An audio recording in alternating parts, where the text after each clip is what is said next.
Diário do passageiro, 14 de julho. As ordens chegaram, vieram de cima. Agora é oficial. Estamos no comando da investigação nos destroços do laboratório nas montanhas Arklay. Fomos divididos em 2 grupos. O nosso é o grupo de reconhecimento. Cabe a nós vasculhar os restos de um experimento que, segundo os superiores, foi abandonado. A produção da BOW, arma biológica orgânica, modelo tipo Y319 foi suspensa. E não é só ele. O experimento com esse modelo teve que parar por causa da investigação. O dia está chegando e a ansiedade aumenta. Raccoon City está mergulhada em pânico. Os jornais, os noticiários, todos estão falando dos assassinatos brutais nos arredores da cidade. Eu tento não pensar nisso.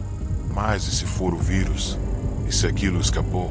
Não posso me distrair agora. A missão é clara: entrar, investigar e sair.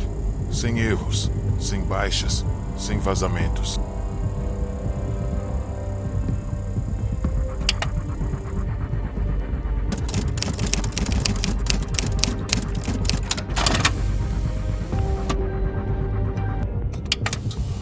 Este foi um trecho de um diário que encontramos no trem nas montanhas Arklay. Perturbador, né? Bom, já podemos voltar à nossa conversa. No último encontro, te falei sobre documentos que apontavam para o início da contaminação. Mas agora, vamos entrar ainda mais fundo. Os próximos arquivos falam de traições, cobaias humanas e o nascimento de uma criatura que nunca deveria ter existido. Sabe, naquela época, ninguém em Raccoon City prestava atenção aos pequenos alertas. Vinha surgindo uma onda de desaparecimentos nas montanhas Arklay, mas a imprensa local ignorava. Alguns corpos encontrados em avançado estado de decomposição, mordidos, dilacerados. A polícia dizia que era algum animal selvagem fora de controle.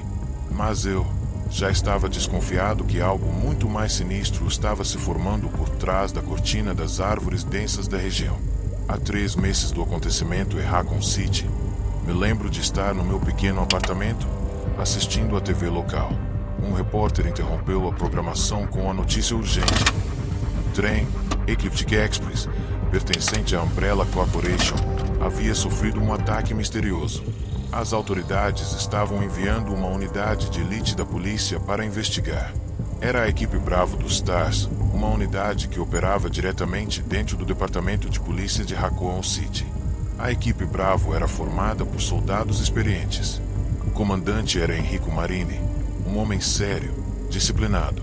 Ao lado dele estavam Forrest Spire, especialista em reconhecimento, Edward Dewey, piloto e perito em rastreamento, Kenneth Sullivan, especialista em armas químicas, Richard Aiken, comunicador da equipe, e Rebecca Chambers, a mais nova, uma prodígio médica de apenas 18 anos. A missão deles era investigar os assassinatos nas montanhas, mas mal sabiam que estavam caindo direto na armadilha da Umbrella. Durante a investigação, o helicóptero da Bravo sofreu uma pane e precisou pousar em meio à floresta. Em vez de ficarem juntos, a equipe se dividiu para buscar abrigo e entender o que estava acontecendo.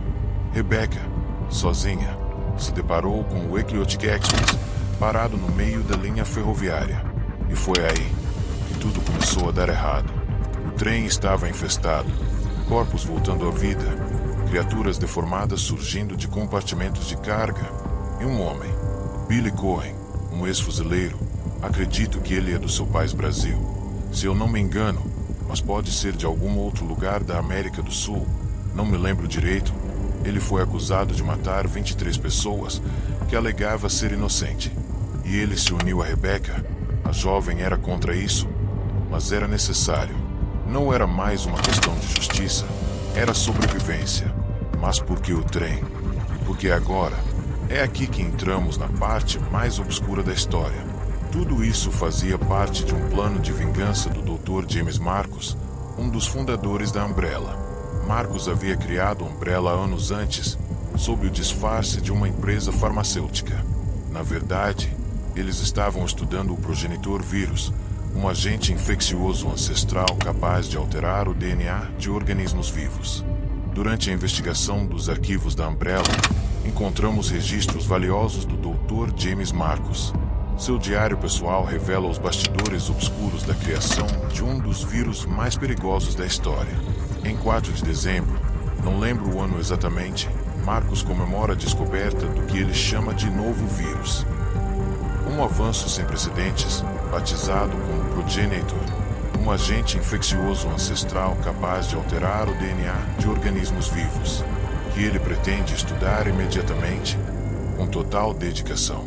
Ele também foi o responsável por criar o T-vírus, uma mutação do progenitor.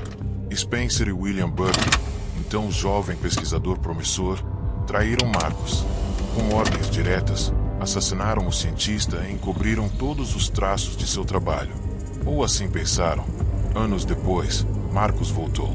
Infectado por suas próprias experiências, ele se tornou algo diferente.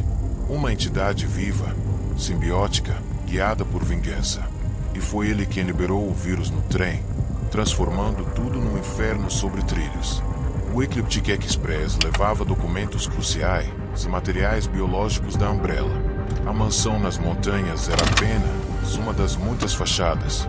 Ela abrigava um laboratório subterrâneo inteiro, onde experiências grotescas estavam sendo conduzidas, incluindo testes em humanos.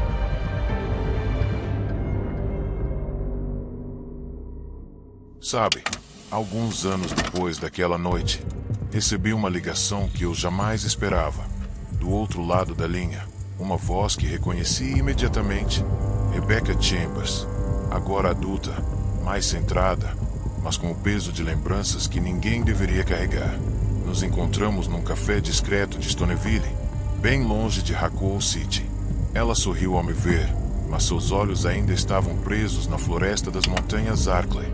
E foi ali que ela me contou o que realmente aconteceu dentro da mansão da Umbrella, aquela que antes funcionava como uma escola, um instituto de pesquisa e um santuário de horrores.